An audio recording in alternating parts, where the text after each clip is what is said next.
అధిక బరువు అనేక సమస్యలకు కారణం. సాహితీ యోగా ఆన్లైన్ క్లాసులో జాయిన్ అవ్వండి. ఆంధ్రప్రదేశ్కి త్వరలో మరో తీపి కబురు అందనుందా? ప్రధానంగా విమానయాన రంగంలో ముఖ్యమైనటువంటి ఎయిర్ బస్ సంస్థ హెలికాప్టర్ల తయారీ యూనిట్ని ఆంధ్రప్రదేశ్లో ఏర్పాటు చేయడానికి అవకాశాలు ఉన్నాయంటే అవుననే పరిస్థితే కనిపిస్తుంది.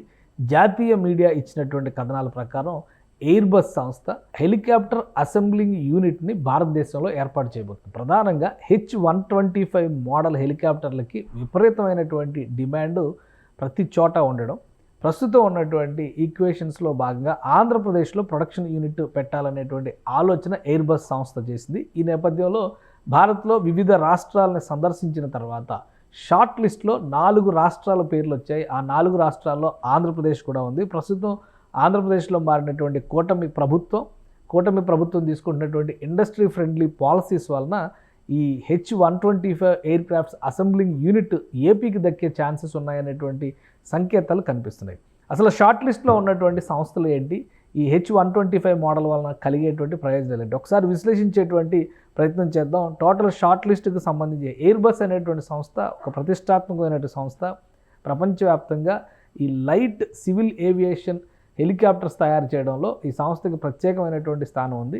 ప్రపంచవ్యాప్తంగా 7,200 పైగా యూనిట్లను ఇప్పటికే అమ్ముడుపోయినటువంటి పరిస్థితి. ఆసియా దేశాల్లో భారత్లో ఉన్నటువంటి అవసరాలను దృష్టిలో పెట్టుకొని ఇక్కడ ఈ యూనిట్ని ప్రారంభించాలనేటువంటి ఆలోచన చేస్తుంది. జాతీయ మీడియాలో వస్తున్నటువంటి కథనాల ప్రకారం చూస్తే కనుక షార్ట్ లిస్ట్ అయినటువంటి రాష్ట్రాల్లో, ఇది ఈ యూపీ బేస్డ్ స్టోరీ కాబట్టి యూపీని హైలైట్ చేశారు. అయితే షార్ట్ లిస్ట్ అయినటువంటి రాష్ట్రాల్లో 4 రాష్ట్రాల పేర్లు కనిపిస్తున్నాయి ఎయిర్ బస్ షార్ట్ లిస్ట్లో.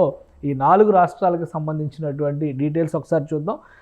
4 రాష్ట్రాల్లో ఆంధ్రప్రదేశ్ కూడా ఒక రాష్ట్రంగా ఉంది, కర్ణాటక మరొక రాష్ట్రం. దక్షిణాదిన ఈ 2 రాష్ట్రాలు ఇందులో పోటీ పడుతున్నాయి. ఉత్తరాదిలో చూస్తే కనుక ఉత్తరప్రదేశ్ మాత్రమే ఈ షార్ట్ లిస్ట్లో కనిపిస్తుంది. ఉత్తరప్రదేశ్ తర్వాత గుజరాత్ కూడా ఈ షార్ట్ లిస్ట్లో పోటీలో ఫైనల్ లిస్ట్లో ఉన్నటువంటి పరిస్థితి. ఇక ఫైనల్ విజిట్ తర్వాత ఆయా ప్రభుత్వాలు ఇవ్వబోయేటువంటి సౌకర్యాలు, వనరులు తదితర అంశాలను దృష్టిలో పెట్టుకోవడం ద్వారా ఈ యూనిట్ ఎక్కడ పెట్టాలనేటువంటి నిర్ణయాన్ని రాష్ట్ర ప్రభుత్వం అంటే ఎయిర్ బస్ సంస్థ తీసుకోబోతుంది. ఇందులో మరొక ఆసక్తికరమైనటువంటి అంశాన్ని కూడా మనం గమనించాల్సి ఉంటుంది. ఎయిర్ బస్ సంస్థకి ప్రస్తుతం ఉన్నటువంటి ఎఫిలియేషన్స్ ప్రకారం చూస్తే కనుక ప్రత్యేకంగా టాటా నుంచి పార్ట్నర్షిప్ కంపెనీగా టాటా సంస్థ ఉంది. Tata advanced systems limited TASL ఎయిర్ బస్తో కొలాబరేట్ అవ్వడం ద్వారా ఇది ఇండియాలో ఏర్పాటు చేయాలనేటువంటి ఆలోచన చేసింది. దీనికి ఫైనల్ అసెంబ్లింగ్ లైన్ అనేటువంటి FAL అనేటువంటి ఇంటిగ్రేషన్ యూనిట్ని H-125 హెలికాప్టర్ల కోసమే ప్రత్యేకంగా అమల్లోకి తీసుకురావాలనేటువంటి ఆలోచన చేస్తుంది.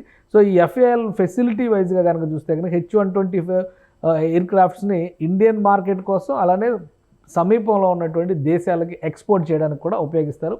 ఆపరేషన్స్ టైమ్ లైన్ ప్రకారం చూస్తే కూడా 2026 నాటికి ఈ యూనిట్ అందుబాటులోకి రావాలి. అదే సంవత్సరంలో హెలికాప్టర్లను తయారు చేయడం, రిలీజ్ చేయడం అనేది ఇక్కడ ప్రధాన లక్ష్యంగా కనిపిస్తుంది. H-125 హెలికాప్టర్ అనేది చాలా పాపులర్ మోడల్. ఇది ఎయిర్ బస్ తీసుకొచ్చినటువంటి సివిల్ రేంజ్ హెలికాప్టర్స్లో ఇది చాలా ముఖ్యమైనది. ఇప్పటికే ప్రపంచవ్యాప్తంగా 7,200 యూనిట్స్ ఇవి వినియోగంలో ఉన్నాయి. మేక్ ఇన్ ఇండియా ఈక్వేషన్స్లో భాగంగా కేంద్ర ప్రభుత్వం తీసుకున్నటువంటి చొరవ కొద్దీ ఎయిర్ బస్ సంస్థ భారత్లో తన కార్యకలాపాలను నిర్వహించేందుకు ఆసక్తి చూపిస్తుంది. ఈ క్రమంలోనే 4 రాష్ట్రాలని పర్యటించిన తర్వాత, దేశవ్యాప్తంగా పర్యటన జరిపిన తర్వాత 4 రాష్ట్రాలని షార్ట్ లిస్ట్ చేసింది. కాబట్టి ఉత్తరాది రాష్ట్రాలు యూపీలో ఇన్వెస్ట్మెంట్ పెట్టాలనేటువంటి ఆలోచన విజ్ఞప్తి చేస్తున్నాయి. Gujarat already investment friendly state అనేటువంటి ఇమేజ్ ఉన్నటువంటి రాష్ట్రం కాబట్టి గుజరాత్ కూడా ఈ యూనిట్ని తమ రాష్ట్రానికి తీసుకెళ్లాలని చూస్తుంది. ఇక కర్ణాటక, ఆంధ్రప్రదేశ్ దక్షిణాదిన పక్కపక్కనే ఉన్నటువంటి 2 రాష్ట్రాలు కూడా పోటాపోటీగా ఈ యూనిట్ని తీసుకొచ్చేందుకు ప్రయత్నాలు చేస్తున్నాయి. ఆంధ్రప్రదేశ్లో ప్రధానంగా కొత్త ప్రభుత్వం ఏర్పడిన తర్వాత investment friendly, industrial friendly governance నడుస్తోంది. అలానే పాలసీ విషయంలో కూడా ఆంధ్రప్రదేశ్ ఇస్తున్నటువంటి రాయితీలు, సౌకర్యాలు, ఇతర అంశాలన్నీ కూడా కలిసి వస్తున్నటువంటి అవకాశం ఉంది. తాజాగా అనేక సంస్థలు, అంతర్జాతీయ సంస్థలు వస్తున్నాయి. టాటా గ్రూప్కి సంబంధించి TCLతో ఒప్పందాలు జరిగినాయి. అలానే టాటా గ్రూప్కి సంబంధించి రెన్యూవబుల్ ఎనర్జీ సెక్టర్లో కూడా ఇన్వెస్ట్మెంట్స్ పెడుతుంది టాటా గ్రూప్. ఇక్కడ కొలాబరేషన్లో ఎయిర్ బస్ సంస్థతో టాటా గ్రూప్ ఉండడం అనేది ఆంధ్రప్రదేశ్కి కలిసి వచ్చేటువంటి అంశంగా ఇండస్ట్రీ ఎక్స్పర్ట్స్ విశ్లేషణ చేస్తున్నారు. పక్కనే ఉన్నటువంటి కర్ణాటకతో పోటీ ఉన్నప్పటికీ కూడా సరిహద్దు ప్రాంతాల్లో ప్రధానంగా ఓర్వకల్ సెజ్ని ఒక ఇండస్ట్రియల్ నాడ్ని డెవలప్ చేసేటువంటి ప్రయత్నాలు జరుగుతున్నాయి. అలానే హిందూపూర్లో కూడా ఇలాంటి ఇండస్ట్రియల్ నాడే ఏర్పాటు చేసేటువంటి ప్రయత్నాల్లో ఆంధ్రప్రదేశ్ ప్రభుత్వం ఉంది. కాబట్టి సమస్య రాకుండా ఉండాలంటే సరిహద్దు ప్రాంతాలను ఎంచుకోవడానికి కూడా అవకాశం ఉంటుంది. అయితే అన్ని రాష్ట్రాలతో సంప్రదింపులు జరిపిన తర్వాత 4 రాష్ట్రాలని షార్ట్ లిస్ట్ చేశారు. కాబట్టి ఈ 4 రాష్ట్రాల్లో ఎక్కడెక్కడ ఏర్పాటుకు పాసిబిలిటీస్ ఉన్నాయో వాటిని అతి త్వరలో అధ్యయనం చేయబోతున్నారు. బహుశా ఒక నెల రోజుల్లోనే దీనికి సంబంధించినటువంటి నిర్ణయం వెలువరించేటువంటి అవకాశం ఉంది. ప్రధానంగా ఈ H-125 helicopters light vehicle, single engine మోటార్తో నడిచేటువంటి వెహికల్స్ కాబట్టి ఇవి విపత్తులు జరిగేటువంటి సందర్భంలో ఎయిర్ లిఫ్టింగ్కి సంబంధించినటువంటి అనేక అంశాలకి, ఎందుకంటే రాబోయేటువంటి రోజుల్లో ఈ మధ్య మనం చూసాం మెట్రోని కూడా గ్రీన్ ఛానల్గా మార్చి హైదరాబాద్లో ఒక సర్జరీ కోసం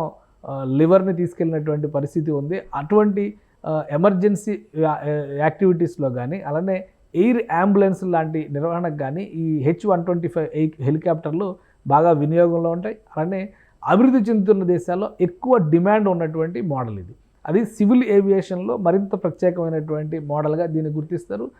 ఇండస్ట్రియలిస్టులు కూడా తమ తమ ప్రాంతాల్లో పర్యటనకు ఉపయోగించేటువంటి క్రమంలో ఈ light motor vehicle, light weight ఉండేటువంటి ఈ H-125 మోడల్స్ పైన ఆసక్తి చూపిస్తున్నటువంటి పరిస్థితి ఉంది. అందుకనే భారతదేశం దక్షిణ ఆసియా దేశాల్లో ఉన్నటువంటి డిమాండ్ను దృష్టిలో ఉంచుకొని భారత్లో ఈ ఇండస్ట్రీ ఏర్పాటు చేయడానికి సానుకూల వాతావరణం ఉందనేటువంటి నిర్ణయానికి ఎయిర్బస్ సంస్థ వచ్చింది.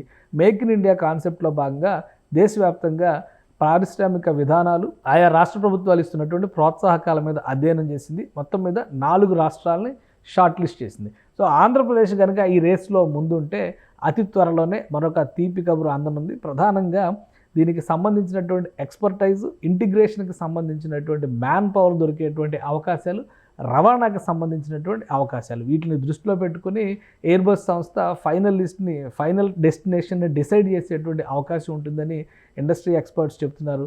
ఆంధ్రప్రదేశ్కి ఉన్నటువంటి ప్రధానమైనటువంటి అడ్వాంటేజ్ తీర ప్రాంతంలో ఉన్నటువంటి ఇండస్ట్రియల్ కారిడార్లు కానీ, ఇండస్ట్రియల్ పార్కులు కానీ కలిసి వచ్చేటువంటి అవకాశం ఉంటుందనేటువంటి ఆలోచన చేస్తున్నారు. కాబట్టి ఏపీ కనుక ప్రధానమైనటువంటి డెస్టినేషన్గా ఎంచుకోవాలనుకుంటే అటు విశాఖ నుంచి నెల్లూరు, తిరుపతి జిల్లా వరకు ఉన్నటువంటి తీర ప్రాంతాన్ని, సరిహద్దు ప్రాంతాలను దృష్టిలో పెట్టుకొని నిర్ణయం తీసుకోవాలంటే కర్ణాటక, ఆంధ్రప్రదేశ్ సరిహద్దుల ప్రాంతాలని, కర్ణాటక, ఆంధ్రప్రదేశ్, తెలంగాణ సరిహద్దులో ఉన్నటువంటి ప్రాంతాలను ఎంచుకోవడానికి అవకాశం ఉంటుంది.